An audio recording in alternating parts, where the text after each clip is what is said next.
and still be a very good minister. Sure. That's how the power of the individual is, how powerful it is. But if you were to choose to follow that destiny which was architecture, he would find that he would reach that everything he wanted easier. Absolutely. I think the number one thing a person will ought to do is make a list. Is ask yourself, what is it that you really want to do in life? What do you want to accomplish in life? And of course, there's several aspects of life. At a spiritual level, which I know you will give the definition of the word spiritual later. At a personal level, professional level, family level. But I'm just gonna speak for myself.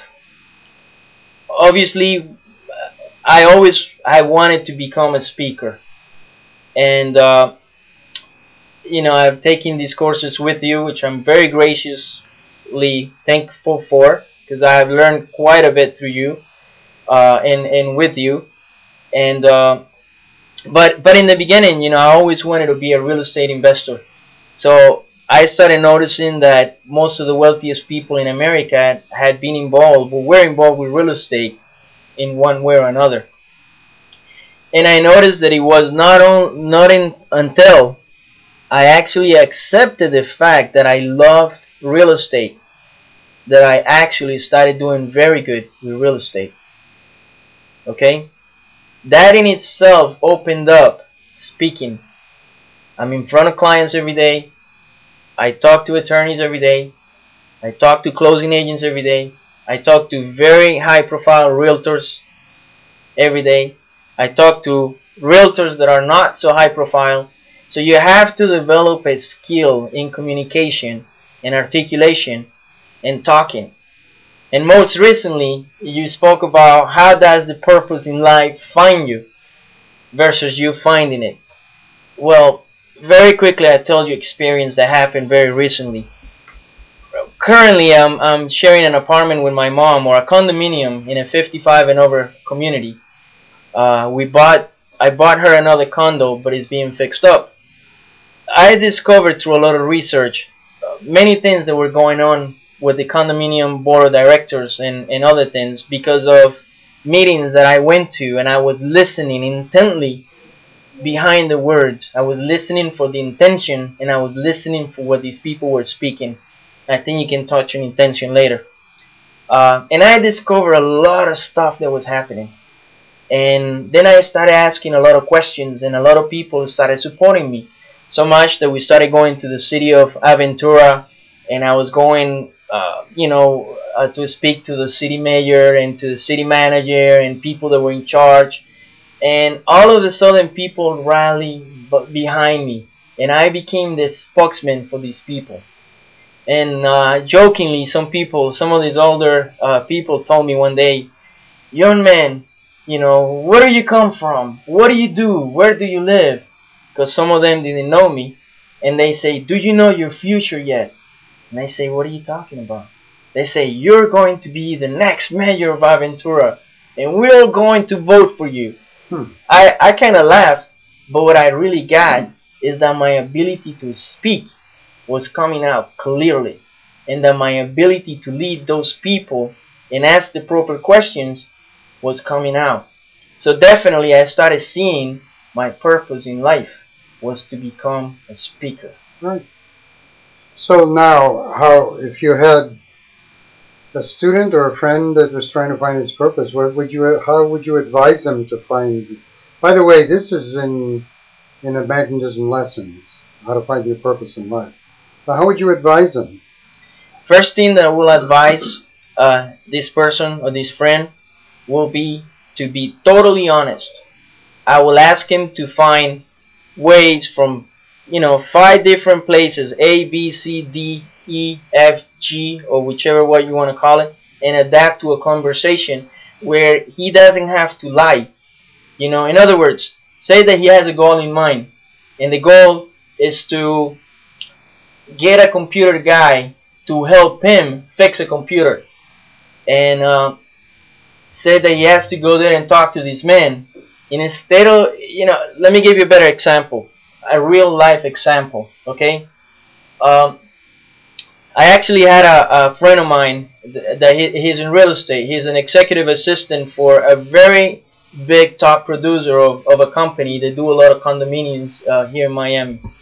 And they had a computer tech, a guy that now I discovered through speaking with him is a genius in computers. But this kid, we're gonna call him Alejandro, he was having a bit of a problem communicating with the computer tech, and his boss was thinking about firing the computer guy. One day he called me and he asked me, can you do me a favor and companion me to see this computer tech, because the guy is kind of big and I gotta ask him for a scanner and I gotta ask him for the computer and I gotta ask him for this and that. And I said, sure, I go with you, not a problem. When we arrived over there, the guy was a little bit apprehensive, but I started building rapport with him. I started asking him questions, where do you come from, what do you do, and all of these. Before we knew it, the guy was very open, was very nice, and then he explained what the problem was. Alejandro's boss was not giving him the time that was needed for him to really explain what was going on with the computers.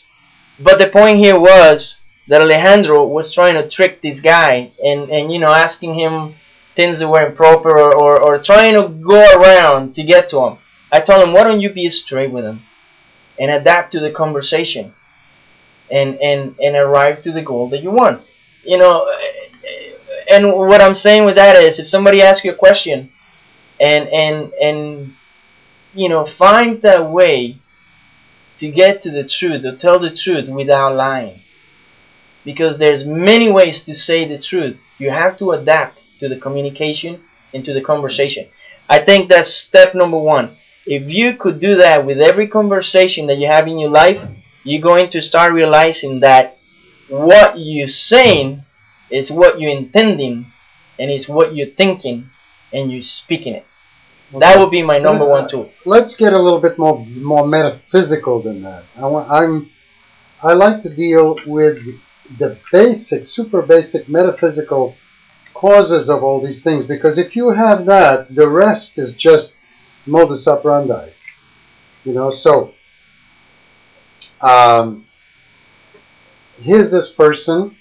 He is going crazy looking for his purpose in life. He wants to do well. He's very conscientious. So how would you advise him? Well, how would I advise this person? Being truthful is good too, but we need something a little bit more basic than that. Well, give me another example then. Give me an example of somebody that is doing what? What do they want to accomplish?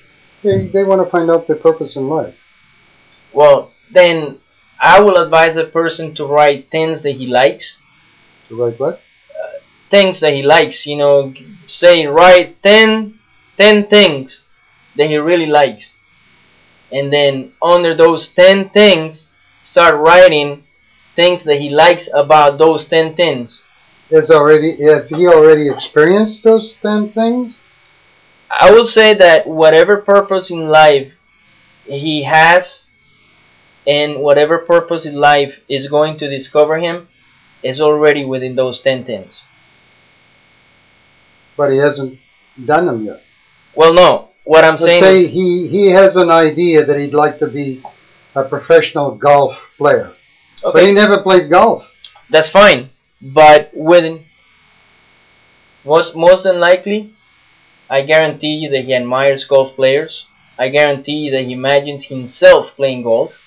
I guarantee you that at some point in his life, he wished he was a golf player. And that is step number one, identifying that he really desires to be. Well, according to our magnetism lessons,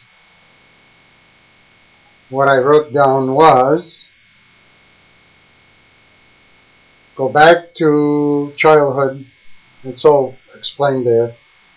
Write down your inclinations, the things that you dreamed about, the things you dreamed about doing. Write it down. Make a list. Also, make a list of the things that were actually done. See, all this is there in the lessons.